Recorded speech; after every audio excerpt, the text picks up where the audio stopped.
Voici une façon de faire une finition avec une surjeteuse.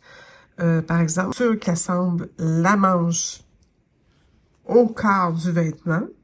J'ai fait la couture en premier à la machine à coudre, mais je veux finir le bas parce que je veux pas que ça s'effiloche.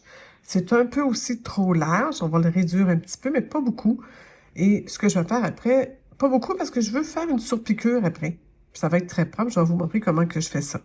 Chose importante, c'est que la manche, la valeur de couture doit être abattue vers la manche.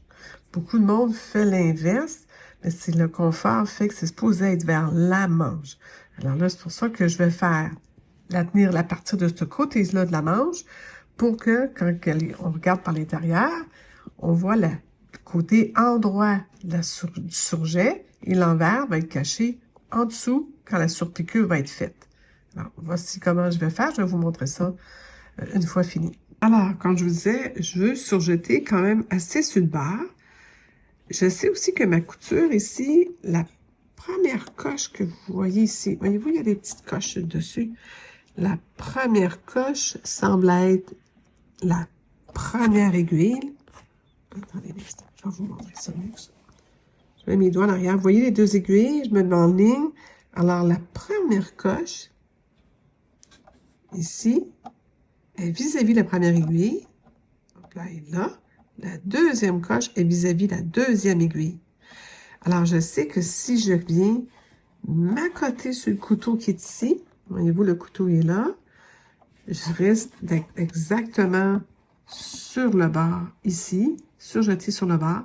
Si je voudrais réduire, alors là, je viendrais couper un peu de tissu, mais je ferai attention que ma deuxième coche, celle-là, ne soit pas plus à l'intérieur ici. Il faudrait qu'elle soit vraiment à l'extérieur, dans la valeur de couture. Donc, pour pas revenir coudre plus petit.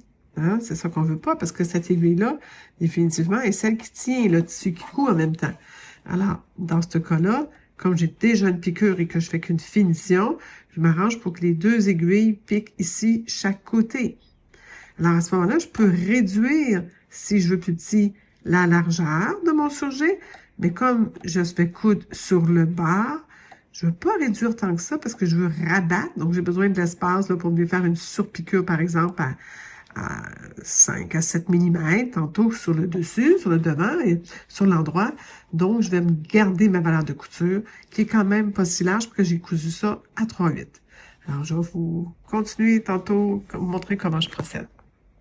Surjette, toujours bien faire attention de regarder en dessous. Parce que des fois, quand on a des courbes, le tissu peut remonter, se mettre, on coud et on coupe deux épaisseurs. Donc, vraiment, toujours avec une surjeteuse. On a un couteau, alors, on regarde toujours des deux côtés si on est bien à plat, s'il n'y a pas des plis qui se forment, parce que c'est coupé après, là. Il n'y a plus vraiment de deuxième chance. On ne peut pas couper notre belle chemise qu'on a travaillé si fort. Alors, et faire quelques tests. Quand je suis partie tantôt, je me suis rendu compte que mon point n'était pas beau. Là, je l'ai ajusté, puis il semble mieux. Alors, voilà. Donc, j'ai obtenu une belle bordure, un beau surjet. J'ai de la place pour le replier tantôt, pour faire une surpiqûre sur le dessus. C'est parfait, c'est proche du bord. C'est exactement comme je voulais.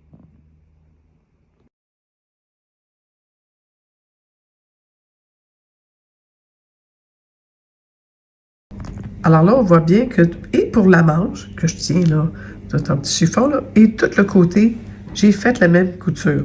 Alors là, cette fois-ci, je l'ai rabattu vers l'arrière, donc vers le dos.